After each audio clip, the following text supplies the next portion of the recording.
자, 그러면 정리를 한번 해봅시다. 국민은 자기 눈으로 범죄를 보면 증거금을 걸고 당국에 신고하고, 당국은 보안이 철저히 유지되고 AI가 관리하는 시스템으로 잠재적 범인에게 자수를 유도하는 메시지를 보내고, 자수를 안 하면 수사를 하여 법적인 조치를 취하고, 자수를 하든 안 하든 기소가 되면 많은 보상금을 지급하고, 기소가 안 되면 증거금은 국고로 귀속되도록 한다는 것으로 요약이 되겠습니다. 예, 맞습니다. 그런데 신고자가 증거금을 어딘가에 내고 포상금을 신고자에게 지급해야 하는데, 지금은 단돈 1,000원만 현금으로 차지를 해도 은행에 어디에 사용할지를 밝혀야 되는 세상인데, 우리 금융 시스템에서 증거금과 보상금의 이동이 언젠가는 다 밝혀질 텐데 보상이 두려워 신고를 할까요? 그렇지요. 일반적인 상식으로는 그렇지요. 그러나 지금은 과거와 달리 우리가 예상 못하는 것들이 잘 발달되어 있다고 봅니다. 예를 들어 가상화폐 같은 것이죠. 최근 어느 정치인이 가상화폐로 돈 세탁을 했다는 정황이 있다고 보도되었는데, 수사가 잘 진행이 안 되는 것 같죠? 진실이야 우리가 알 수 없지만 아무튼 가상화폐는 좀 특별하다고 볼 수 있겠죠. 그런데 민간이 하는 위태로운 것 말고 이 범죄 관련 증거금과 보상금의 유통을 국가가 개발한 가상화폐를 써서 하면 될 것입니다. 단순히 이것만을 위해서 가상화폐를 만드는 것이죠. 이것은 하나의 예이고 또 다른 방법도 있을 것입니다. 그게 가능할까요?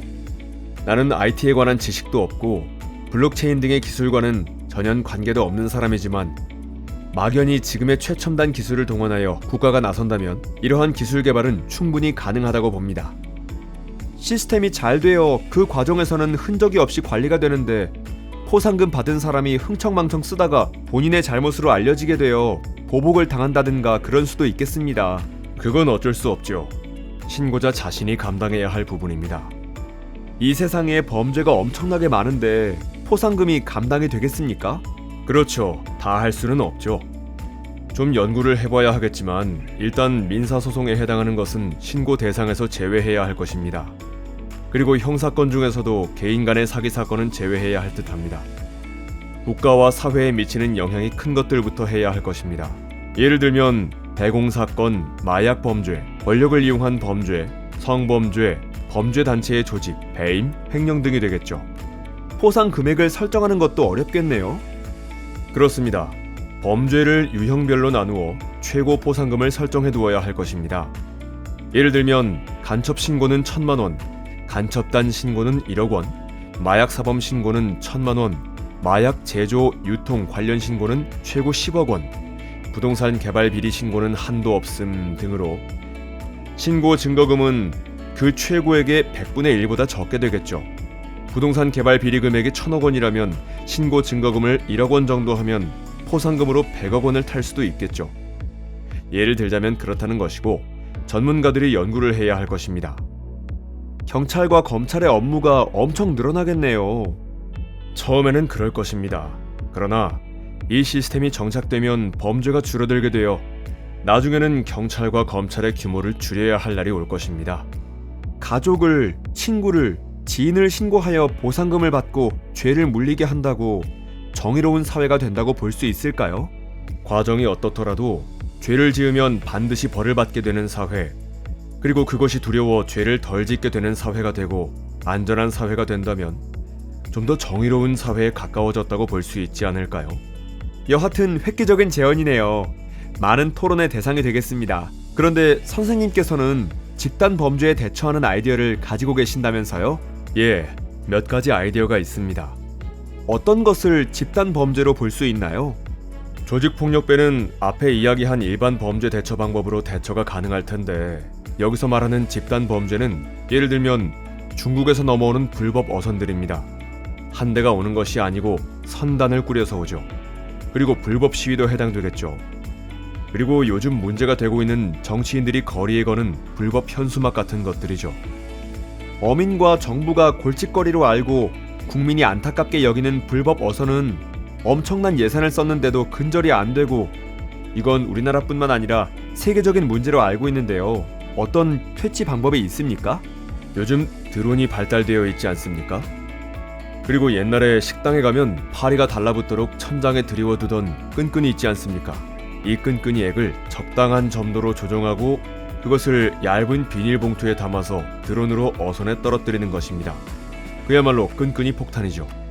이게 어선에 떨어져서 비닐이 터져 옆으로 튀면 어부들의 옷과 몸으로 튀고 어선의 창문에 붙고 그물에 들러붙어 작업이 어렵게 되죠. 우선 어부들이 옷과 몸을 어떻게 할지 몰라 어선의 기능이 상실되겠죠. 바로 보따리를 싸고 돌아갈 것입니다. 배경은 무기 들고 그들과 싸울 필요 없고 드론 조종만 하면 되는 것이죠. 끈끈이가 몸에 들어붙고 눈에 튀면 어부의 건강에 문제가 되어 나중에 큰 문제가 안 생길까요? 그리고 끈끈이와 비닐봉투가 바다에 빠지면 바다에 공해를 유발하지 않나요? 지금의 기술은 인체에 무해한 끈끈이 개발은 아주 쉽고요.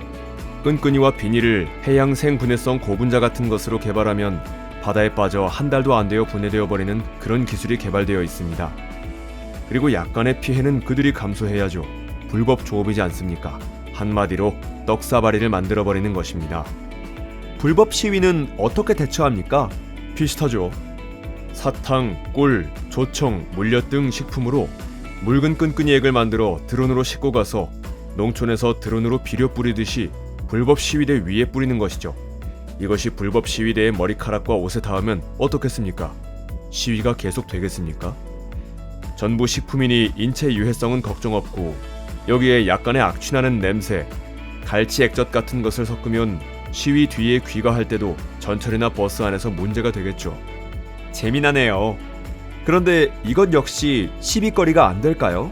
되겠죠. 그런데 합법 시위에는 하면 안 되고 불법 시위에만 실시하면 되겠죠.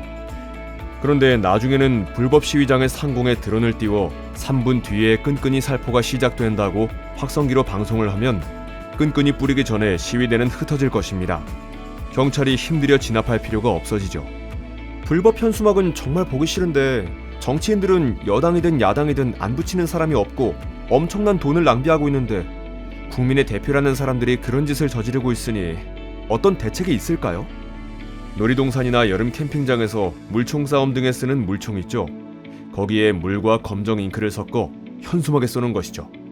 국민들이 이것을 쏘고 사진을 찍어오면 포상금을 지급하는 것입니다. 한 개에 5만원쯤 지급하면 할 사람 많지 않을까요? 불법 현수막이니까 아무 소리 못할 테고 처음엔 예산이 좀 들겠지만 몇 번 정도 당하면 바로 근절이 안 될까요? 물론 합법 현수막은 대상이 안 되지요. 다른 집단 범죄도 있을까요? 있을 수 있지만 앞의 방법들을 응용하면 상당히 효과가 있을 것입니다.